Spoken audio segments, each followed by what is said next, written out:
Hello guys, welcome back to our channel. So ഇന്ന് നമ്മൾ നോക്കുന്നത് വിൻഡ് ബ്രേക്കർ എന്ന ജാപ്പനീസ് അനിമി ടി വി സീരീസിന്റെ സീസൺ 2 4ാമത്തെ എപ്പിസോഡാണ്. വീഡിയോയിലോട്ട് പോകുന്നതിന് മുമ്പ് എല്ലാവരും നമ്മുടെ സെക്കൻഡ് ചാനൽ കൂടി ഒന്ന് സബ്സ്ക്രൈബ് ചെയ്ത് സപ്പോർട്ട് ചെയ്യുക. ലിങ്ക് ഡിസ്ക്രിപ്ഷനിലും കമന്റ് ബോക്സിലും കൊടുത്തിട്ടുണ്ട്. അപ്പോൾ സമയങ്ങളാതെ നേരെ എപ്പിസോഡിലോട്ട് പോകാം.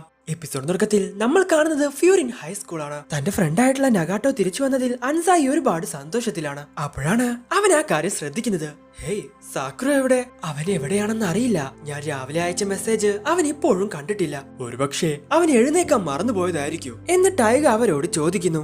ആ ഫൈറ്റിന് ശേഷം അവൻ വളരെയധികം സങ്കടത്തിലാണെന്നാണ് തോന്നുന്നത്. ഓ, അങ്ങനെയാണെങ്കിൽ നമുക്ക് അവനെ ഒന്ന് വിളിച്ചു നോക്കാം എന്ന് പറഞ്ഞ് സാക്കുറയ്ക്ക് കോൾ ചെയ്യുവാണ് നേരൻ. എന്ന കോൾ എടുത്ത ഉടനെ തന്നെ അവൻ എന്തൊക്കെയോ സംസാരിച്ച് ഫോൺ കട്ട് ചെയ്യുന്നു. ഇത് കേട്ട് ആർക്കൊന്നും തന്നെ മനസ്സിലാകുന്നില്ല. സാക്കുറയ്ക്ക് ജലദോഷമാണെന്നാണ് തോന്നുന്നത്. ഒട്ടും വയ്യാത്ത പോലെയാ സംസാരിക്കുന്നത്. പിന്നീട് നമ്മൾ കാണുന്നത് ഒരുപാട് സാധനങ്ങളെല്ലാം മേടിച്ച് സാക്കുറയെ കാണാൻ പോകുന്ന നേരിനെയും ഡിക്കാപ്രിയോയുമാണ്. എല്ലാവരും സാക്കുറയെ പറ്റി ആലോചിച്ച് ഒരുപാട് ടെൻഷൻ അടിക്കുന്നുണ്ട്. അവരെല്ലാം ഒരുമിച്ച് വന്ന് അവനെ കാണാനിരുന്നതാ. പക്ഷെ അവന്റെ വീട് ഇത്രയും അടുത്തായിരിക്കുമെന്ന് ഞാൻ ഒരിക്കലും വിചാരിച്ചില്ല എന്ന് പറയുന്ന സമയത്താണ് അവർ അവന്റെ വീടിനടുത്തോട്ട് എത്തുന്നത്. നോക്കുന്ന സമയത്ത് പ്രേതാലയം പോലെയുള്ള ഒരു വീടായിരുന്നു അത്. അവൻ ഇവിടെയാണോ താമസിക്കുന്നേ എന്ന് പറഞ്ഞ് അവർ രണ്ടുപേരും അതിനകത്തോട്ട് പോകുന്നു. അവിടെ ചെന്ന് കോളിംഗ് ബെല്ലെല്ലാം അടിച്ചു നോക്കുന്ന നേരിന് അത് വർക്ക് ചെയ്യുന്നില്ലെന്ന് മനസ്സിലാകുന്നു. ഹേയ്, ഇത് ലോക്ക് ചെയ്തിട്ടില്ല എന്ന് പറഞ്ഞ് ഡോർ തുറന്ന് അകത്തോട്ട് നോക്കുവാണ് ഡിക്കാപ്രിയോ. അകത്ത് സാക്കുറയുടെ ഷൂ ഇരിക്കുന്നത് കണ്ട് അവൻ അതിനകത്തുണ്ടെന്ന് അവർക്ക് മനസ്സിലാകുന്നു. ഹലോ സാക്കുറ, നീ ഇവിടെയുണ്ടോ? ഹേയ്, അവൻ ശരിക്കും ഇതിനകത്താണോ താമസിക്കുന്നേ? ശരി, വാ, നമുക്ക് അകത്തോട്ട് പോകാം. പെർമിഷൻ ഇല്ലാതെ അകത്തോട്ട് പോകുന്നത് ശരിയല്ല. ഹേയ് നേരിൻ, ഇത് നോക്ക്, സാക്കുറ ഇവിടെ ഒറ്റയ്ക്കാണ് താമസിക്കുന്നതെന്ന് തോന്നുന്നു. ജലദോഷം കാരണം ആരും നോക്കാനില്ലാതെ അവൻ ഇതിനകത്ത് വെച്ച് എന്തെങ്കിലും സംഭവിച്ചിട്ടുണ്ടെങ്കിലോ? എന്ത്, അവന് ഒറ്റയ്ക്കാണെന്നോ? ഒരാളുടെ വീട്ടിൽ കേറി വന്ന് ഒച്ച ഉണ്ടാക്കുന്നോ? ഒന്നും മിണ്ടാണ്ടിരിക്കടാ എന്ന് പറഞ്ഞ സാക്കുറ അങ്ങോട്ട് വരുന്നു. സോ വളരെയധികം അവശനായിരുന്ന സാക്കുറയോട് ഒരു സോറി പറഞ്ഞ് റൂമിൽ പോയി റെസ്റ്റ് എടുക്കാൻ പറയുവാണ് ഡിക്കാപ്രിയോ. അങ്ങനെ അവൻ ബെഡിൽ പോയി കിടക്കുന്നു. നീ ഇവിടെ ഒറ്റയ്ക്കാണോ താമസം?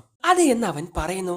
ഇതുപോലെ ഒരു വീട്ടിൽ അവൻ ഒറ്റയ്ക്കാണ് താമസിക്കുന്നതെന്ന് നേരിന് വിശ്വസിക്കാൻ സാധിക്കുന്നില്ല. അങ്ങനെ അവൻക്കായി മറ്റുള്ളവർ കൊടുത്തയച്ച സാധനങ്ങളെല്ലാം നേരിന് അവൻക്ക് നേരെ നീട്ടുന്നു. ഹേയ്, ഇതിന്റെ ഒന്നും ആവശ്യമില്ല.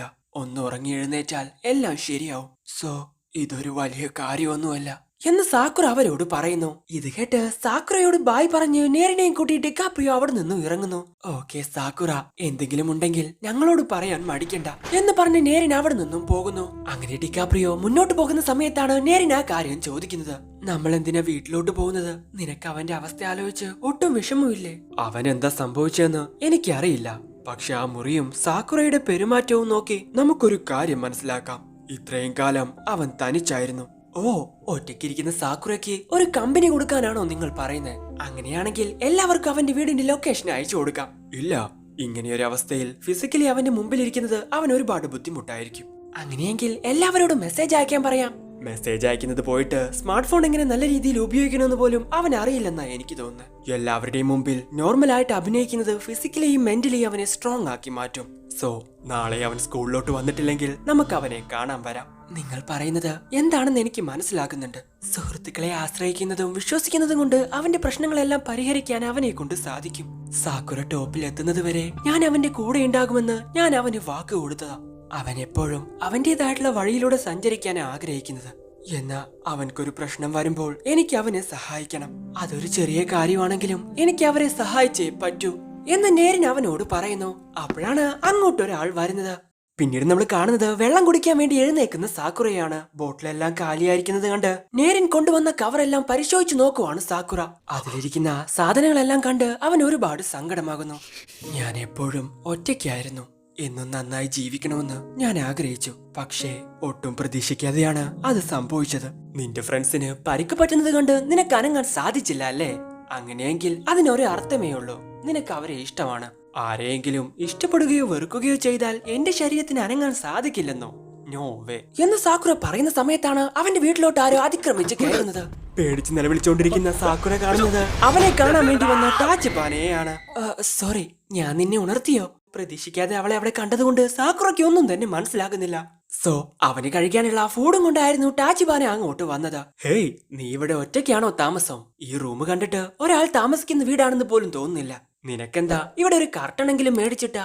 നിന്നെയാണോ എല്ലാവരും മിനിമലിസ്റ്റിക് എന്ന് വിളിക്കുന്നത്? എന്തായാലും വീടിനകത്തൊന്നുമില്ലെങ്കിലും വയറിനകത്ത് വിശപ്പുണ്ടെന്ന് എനിക്ക് മനസ്സിലായി. നേരിനെയും സുഹോയെയും ഞാൻ കണ്ടിരുന്നു. നേര് നിന്റെ കാര്യം ആലോചിച്ച് ഒരുപാട് ടെൻഷൻ അടിക്കുന്നുണ്ട്. ഓ ഡാം ഇറ്റ്, അവർ ചെയ്യാൻ പാടില്ലാത്തതാ ചെയ്തത്. ഹേയ്, അവർ എന്ത് ചെയ്തു എന്നാ നീ പറയുന്നേ? എല്ലാവരും നിന്നെ പറ്റി ആലോചിച്ച് ടെൻഷൻ അടിക്കുന്നുണ്ട്. പിന്നെ ഇന്നലെ നിങ്ങൾ ഒരു ഫൈറ്റ് ചെയ്തെന്ന് ഞാൻ കേട്ടല്ലോ. ഇങ്ങനെ ആവശ്യമില്ലാത്ത പരിപാടിക്കൊക്കെ പോയിട്ടാ പനിയും ജലദോഷവും ഒക്കെ വരുന്നേ. ഓ, ഫൈറ്റ് ചെയ്തത് കൊണ്ടൊന്നുമല്ല ഇങ്ങനെ സംഭവിച്ചത് എന്ന് പറഞ്ഞ് അനങ്ങാതെ നിൽക്കുവാണ് സാക്കുറ.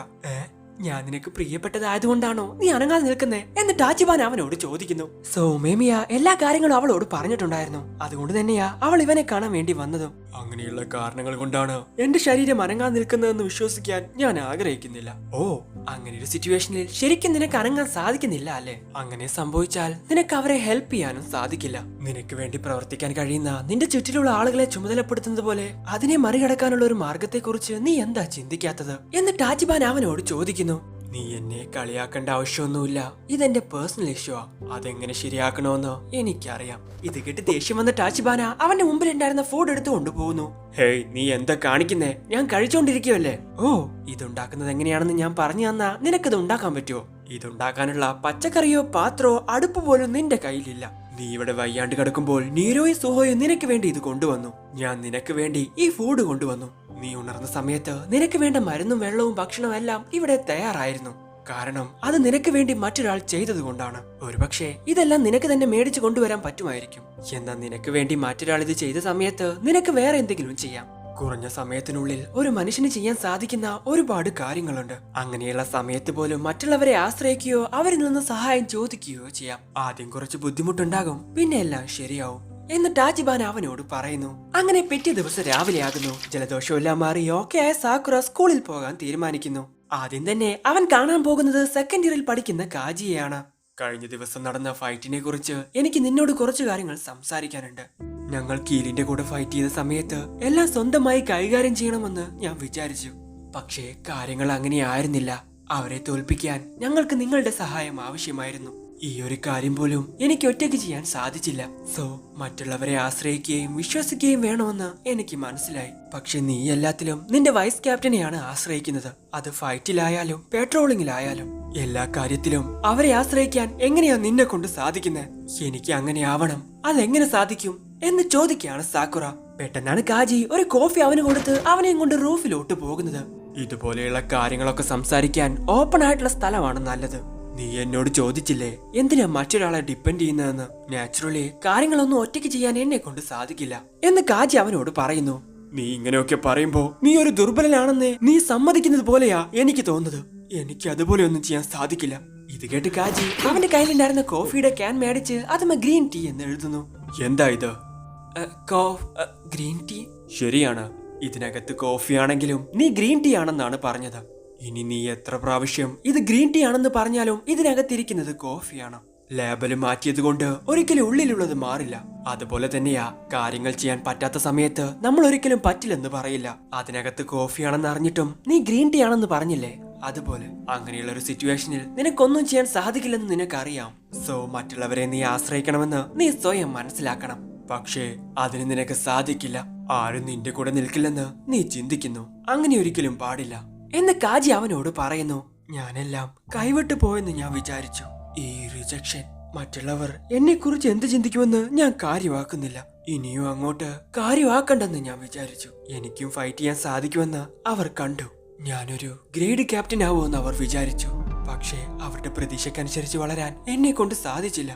അത് അവരുടെ മുമ്പിൽ ഞാൻ സമ്മതിച്ചാൽ, അവരെ ആശ്രയിച്ചാൽ, ഓ മറ്റുള്ളവർ നിന്നെ എങ്ങനെയാണ് കാണുന്നതെന്ന് എനിക്കറിയില്ല. പക്ഷെ നിനക്ക് പേടിയാണെന്ന് അവർ ഇതിനോടകം തന്നെ മനസ്സിലാക്കിയിട്ടുണ്ടെന്ന് എനിക്ക് തോന്നുന്നു. ഇത് കേട്ട് പകച്ചുപോയി എന്റെ ബാല്യം എന്ന് പറഞ്ഞ് നിൽക്കുവാണ് സാക്കുറ. ഇല്ല, എങ്ങനെ അവർക്ക് മനസ്സിലാവും? നീ പെട്ടെന്ന് അങ്ങനെ പൊട്ടിത്തെറിച്ചപ്പോൾ അതാർക്കും മനസ്സിലാക്കാവുന്നതേ ഉള്ളൂ. ഈ പൂച്ചകളും പട്ടികളൊക്കെ പേടിച്ചു പോകുമ്പോൾ അവരെങ്ങനെയാ നമ്മളെ പേടിപ്പിക്കുന്നതെന്ന് നിനക്കറിയില്ലേ? ഇത് കേട്ട് ആ പൂച്ച താനാണെന്ന് സാക്കുറയ്ക്ക് മനസ്സിലാക്കുന്നു. ഒരിക്കൽ നമ്മൾ നിൽക്കുന്ന ഈ റൂഫിൽ ഒരു പ്രേതമുണ്ടായിരുന്നു. രാത്രി അവർ നിലവിളിക്കുന്ന ശബ്ദമെല്ലാം ഒരുപാട് പേർ കേട്ടിട്ടുണ്ട്. ബ്ലാക്ക് കളർ വസ്ത്രമെല്ലാം ധരിച്ച് ഒരു സ്ത്രീ രാത്രി അവിടെ ഉണ്ടായിരുന്നു. അങ്ങനെ ഒരു ദിവസം രാവിലെ അതിനെപ്പറ്റി അന്വേഷിക്കാൻ കുറച്ചു പേർ പോയി. എന്നാൽ അവിടെ ഉണ്ടായിരുന്നത് ഒരു പ്ലാസ്റ്റിക് ബാഗും ചട്ടുകവും മാത്രമായിരുന്നു. ഓ, അത് കണ്ട് പ്രേതമാണെന്ന് വിചാരിച്ച് അവൻ പേടിച്ചു പോയി കാണും. അതെ, ഒരു കാരണവുമില്ലാതെ എല്ലാവരും നിന്നെ റിജക്ട് ചെയ്യുമെന്ന് വിചാരിച്ച് നീ പേടിക്കുന്നത് പോലെ. മറ്റുള്ളവരെന്താ ചിന്തിക്കുന്നതെന്ന് മനസ്സിലാക്കാൻ നിന്നെ കൊണ്ട് ഒരിക്കലും സാധിക്കില്ല. നീ ചിന്തിക്കുന്നത് നീ വീക്കാണെന്ന് നിന്റെ ഫ്രണ്ട്സിന് മനസ്സിലായിട്ടും നീ അവരോട് ഒരുപാട് ദേഷ്യപ്പെട്ടിട്ടും അവരൊരിക്കലും നിന്നെ റിജക്ട് ചെയ്തില്ല. കാരണം നീ ആരാണെന്ന് അവർക്കറിയാം. നിനക്ക് എന്ത് ചെയ്യാൻ പറ്റുമെന്നും അവർക്കറിയാം. പക്ഷേ ഒരു കാരണവുമില്ലാതെ അവർ നിന്നെ റിജക്ട് ചെയ്യുമെന്ന് വിചാരിച്ച് നീ പേടിക്കുന്നു. എന്റെ ഒരു കാഴ്ചപ്പാടിൽ നീ എല്ലാവരെയും ശരിയായ രീതിയിലല്ല നോക്കുന്നതെന്ന് എനിക്ക് തോന്നുന്നു. ഇങ്ങനെയൊക്കെ ആവാൻ നിനക്ക് എന്താ സംഭവിച്ചതെന്ന് എനിക്കറിയില്ല. പക്ഷേ അതെങ്ങനെ ഫീൽ ചെയ്യുന്നു എന്ന് എനിക്ക് മനസ്സിലാക്കാൻ സാധിക്കും. സോ അവർ നിന്നെ കാണുന്നത് പോലെ നീ അവരിൽ വിശ്വസിക്കണം എന്ന് കാജി അവനോട് പറയുന്നു. ഇത് കേട്ട് പുറകിൽ നിന്നും ആരോ കൈയടിക്കുന്നു. ആരാണെന്ന് പറഞ്ഞ് തിരിഞ്ഞു നോക്കുന്ന അവർ കാണുന്നത് കൈയടിക്കുന്ന ഉമേമിയെയാണ്. ഹേയ് കാജി, സാക്കുറ, നിങ്ങൾ രണ്ടുപേരും ഒരുപാടധികം വളർന്നു. കാജി, നീ ഇപ്പൊ ഹിറാഗിയെ പോലെ സംസാരിക്കാൻ തുടങ്ങിയിരിക്കുന്നു. ബൈ ദ വൈ, നിങ്ങൾ സംസാരിക്കാൻ എന്ന് പറഞ്ഞു തീർന്നതും ഉമേമിയുടെ മോന്തക്കിട്ട് കൊടുക്കുവാണ് കാജി. നിനക്ക് ഞാൻ വെച്ചിട്ടുണ്ട് ഉമേമിയ എന്ന് പറഞ്ഞ് കാജി അവിടെ നിന്ന് ഓടുന്നു. കാജി ശരിക്കും ഒരുപാട് വളർന്നു. അതൊരു കിടിലം പഞ്ചായിരുന്നു. ഹേയ് സാക്കുറ, കാജി പറഞ്ഞതിനെ പറ്റി നിനക്ക് എന്താ തോന്നിയത്? അവൻ പറഞ്ഞതുപോലെ എനിക്കും ചെയ്യാൻ സാധിക്കാത്ത ഒരുപാട് കാര്യങ്ങളുണ്ട്. പക്ഷെ എനിക്ക് പേടിയില്ല. കാരണം ഞാൻ എങ്ങനെയാണെങ്കിലും മറ്റുള്ളവരെ എന്നെ അക്സെപ്റ്റ് ചെയ്യുമെന്ന് എനിക്ക് ഉറപ്പാ. അതുപോലെയാണ് മറ്റുള്ളവർക്ക് ചെയ്യാൻ സാധിക്കാത്ത പല കാര്യങ്ങളും എനിക്ക് ചെയ്യാൻ സാധിക്കുമെന്ന് എനിക്ക് തോന്നുന്നു. എനിക്ക് ചെയ്യാൻ പറ്റുന്നത് അവർക്ക് ചെയ്യാൻ പറ്റില്ലെന്ന് വിചാരിച്ച് ഞാൻ ഒരിക്കലും അവരെ കൈവിടാറില്ല. എല്ലാ മനുഷ്യരും അങ്ങനെ തന്നെയാണ്. നമ്മൾ മറ്റുള്ളവരെ ഡിപ്പെൻഡ് ചെയ്യണം, മറ്റുള്ളവർ നമ്മളെ ഡിപ്പെൻഡ് ചെയ്യണം. നമ്മൾ മറ്റുള്ളവരോട് ക്ഷമിക്കണം, മറ്റുള്ളവർ നമ്മളോട് ക്ഷമിക്കണം. അങ്ങനെയാണ് എല്ലാവരും ഒരുമിച്ച് നിൽക്കുന്നത്. സോ നീ കാജിയെയും നിന്റെ ഫ്രണ്ട്സിനെ എല്ലാവരെയും നീ വിശ്വസിക്കണം. നിനക്ക് കിട്ടിയതെല്ലാം ഉപയോഗിച്ച് നീ ഇനിയും മുന്നോട്ട് പോകണം. ഇപ്പോ തലയുയർത്തി നോക്കാൻ നിനക്കൊരു ബുദ്ധിമുട്ടില്ലേ? പക്ഷേ സ്റ്റിൽ കാജി അവന്റെ ജൂനിയേഴ്സിന് കൊടുത്ത ഒരു ഉപദേശമാണെന്ന് നീ വിചാരിച്ചേക്ക് എന്ന് ഉമേമി അവനോട് പറയുന്നു. സോ ഇതൊക്കെ കേട്ട് ഇഹോരി പണ്ട് കാജിയോട് പറഞ്ഞ കാര്യങ്ങളെല്ലാം ആലോചിക്കുന്നു. ഈ റൂഫ് ടോപ്പിൽ വെച്ച് എന്താണോ കാജി സാക്കുറയോട് പറഞ്ഞത് അത് പണ്ട് ഇഹോരി കാജിയോട് പറഞ്ഞ കാര്യങ്ങളായിരുന്നു. സോ അവിടെ വെച്ച് ഈ എപ്പിസോഡ് അവസാനിക്കുന്നു. നമ്മൾ ഒരാളെ ഡിപ്പെൻഡ് ചെയ്യുന്നത് ഒരിക്കലും നമുക്ക് കഴിവില്ലാത്തത് കൊണ്ടല്ല, നമ്മളെക്കാൾ കൂടുതൽ കഴിവ് അവർക്കുള്ളത് കൊണ്ടാണ്. അതിലൊരിക്കലും നാണക്കേട് വിചാരിക്കേണ്ട കാര്യമില്ല. ആരെയും ഡിപ്പെൻഡ് ചെയ്യാതെ ഈ ലോകത്ത് ഒരിക്കലും ജീവിക്കാൻ സാധിക്കില്ല. എന്തായാലും നിങ്ങൾക്ക് ഇവിടെ ഇഷ്ടപ്പെടുന്ന ലൈക്ക് ചെയ്യുക, ഷെയർ ചെയ്യുക, സബ്സ്ക്രൈബ് ചെയ്യാത്ത അടുത്ത ദിവസം വരെ അതുവരെയും ബൈ.